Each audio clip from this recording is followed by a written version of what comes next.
take any questions and comments now, because we have two more presentations to be made by Dr. Belete from Addis Ababa University and Professor Abdullah from Al University. But to say, let me invite the next speaker, which will be Dr. Belete. Dr. Belete Berhanu is an associate professor, but also he is a member of the technical negotiation team of GERD, and he is quite an essential part of that effort. The title of his talk will be the Water, Food and Energy Nexus in the GERD. He is in the Addis Ababa Institute of Technology at Addis Ababa University. Dr. Belete, please take forward. Thank you. Hear me? Yeah, we hear me. Okay, thank you. Can I have access to share my slides, or can I talk on? Yes, access granted. Please proceed. Okay, thank you. Thank you. I think, did you see my slides? Yes, we do. Okay, very good. Thank you very much. I will thank you all the organizers and giving this chance for dealing about some different issues related to the GERD. Yes, Professor Asafa mentioned, we are also participated to the process of the negotiation, but today I wanted to talk about the different perspective, because my colleagues, Professor Jacob is already covered about the issues of negotiations and processes, and maybe also another session will be taken next time. So I wanted to take some note with the issues of this water, energy, food nexus related to Grand Ethiopian Renaissance Dam. It is because in most of the case, in the most of the discussion, it is called as only this an hydropower dam, but it is not a single purpose dam. It is a multi-purpose, and it also have a nexus nature by its perspective. So I will try to see some of them, so those things. Sorry. Okay, I try to summarizing my talks in three major aspects. I want to see some of the constraints related to the energy, water, and food in Ethiopia case. And I also see the perspective characteristics of GERD as water and energy and food nexus from the two perspectives, from a CDG perspective as well as the national contribution perspective.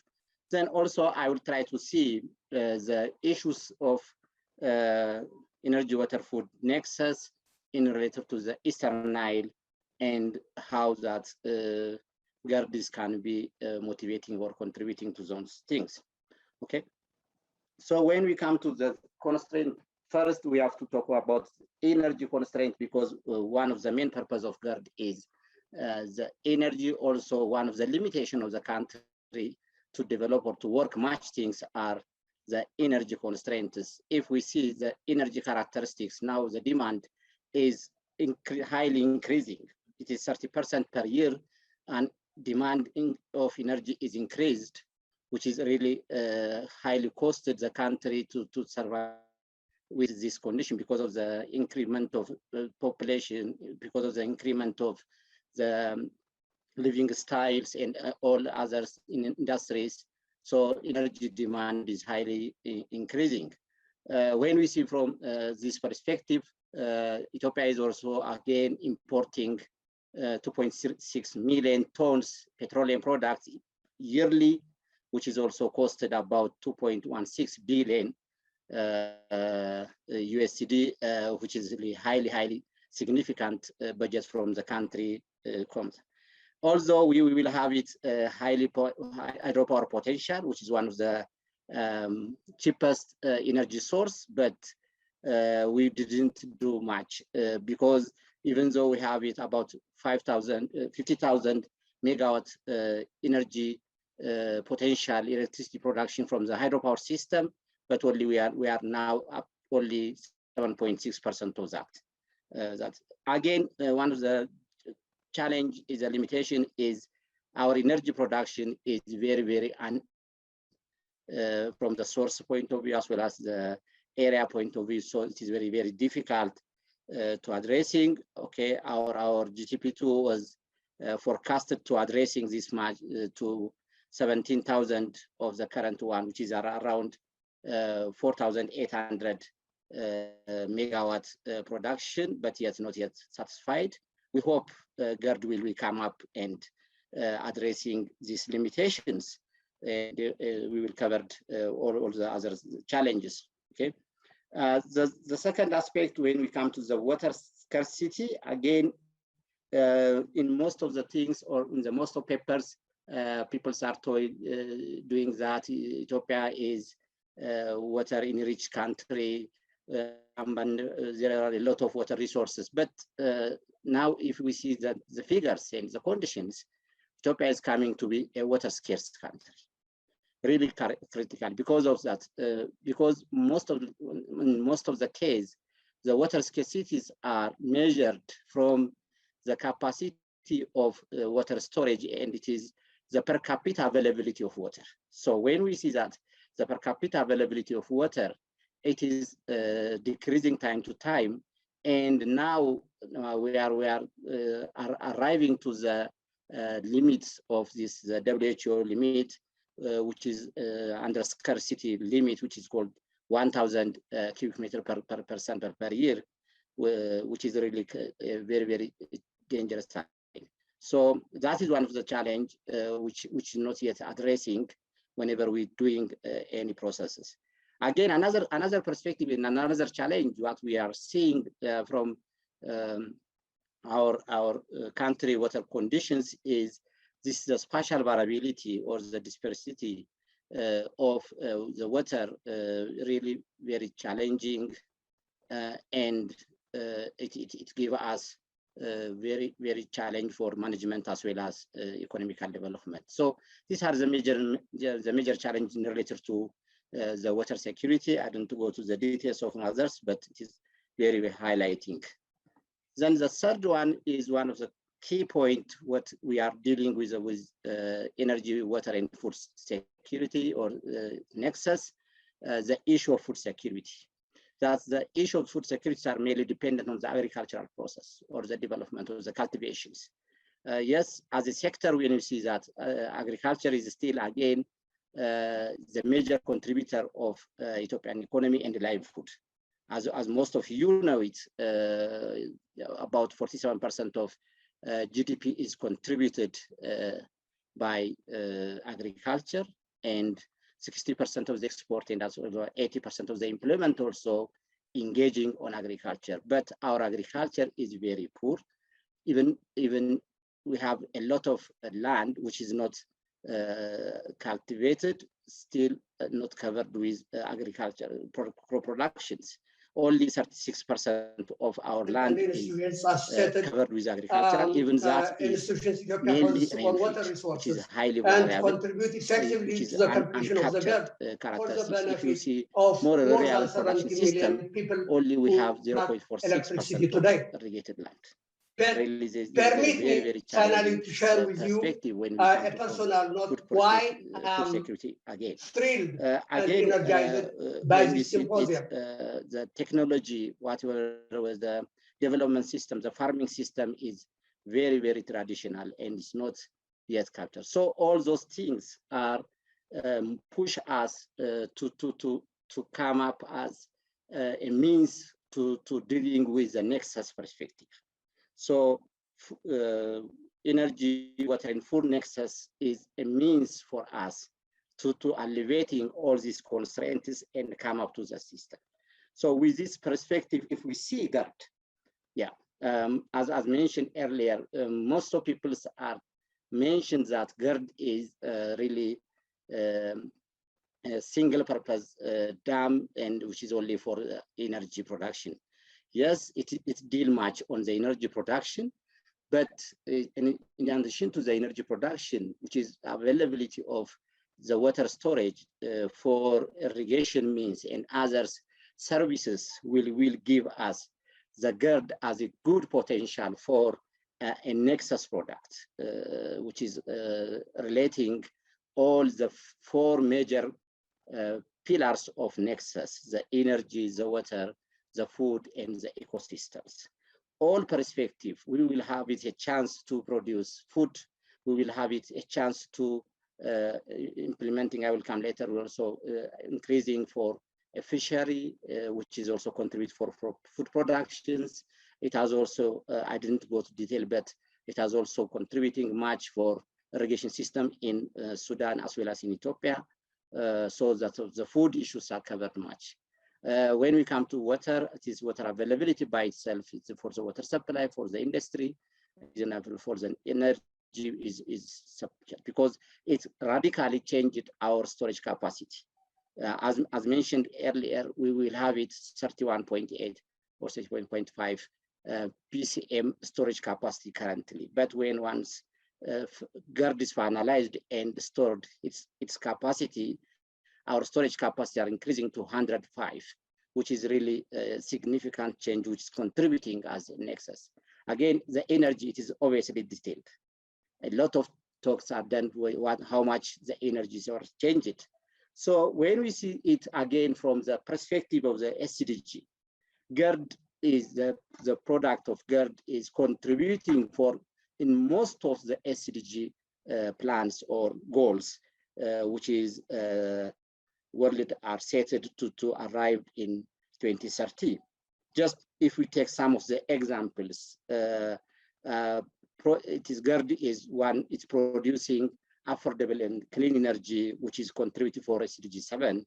And it's also addressing to this sustainable cities and community life system, which is also addressed through SDG 11. It's also contributing for clean energy, and it will come up with a decent working environment. It is also giving economical development. It can also giving an employment opportunities, which is covered with SDG 8 and 9. When we come to the clean water and sanitation perspective with SDG 6, and also as mentioned repeatedly, when we see for maximizing the food production, alleviating this poverty and hunger, it's also covered with SDG 1 and 2.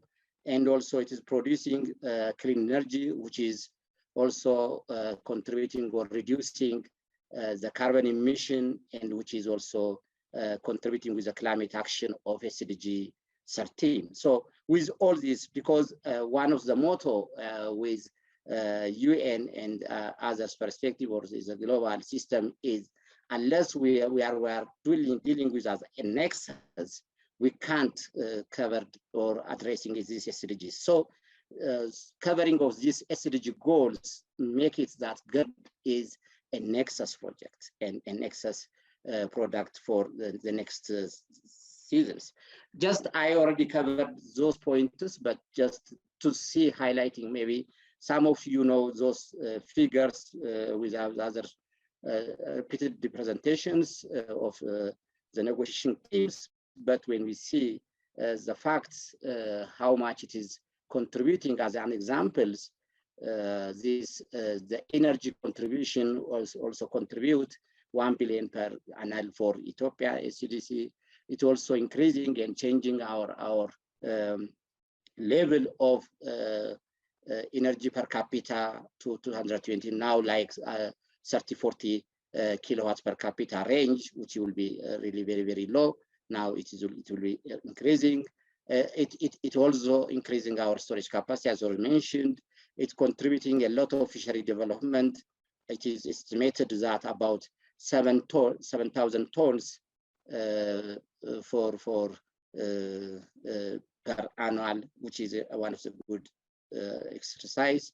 It's also possible to have it an irrigation system. Maybe if you see this reservoir area and around, there are a possibility of irrigable characteristics.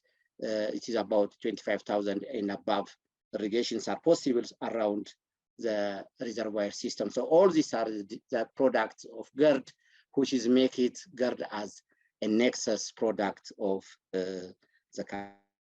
Yeah, if we see from the perspective of it from the Eastern Nile point of view, above the national system, again, this nexus, the energy, water, food nexus are requiring for the Eastern Nile systems, because there is highly growing demand of food products in the countries, which is selected. A study was taken from in 2017, which shows that the forecasted need for cereals, pulses, and millet or food products are highly increasing, incremental for these areas.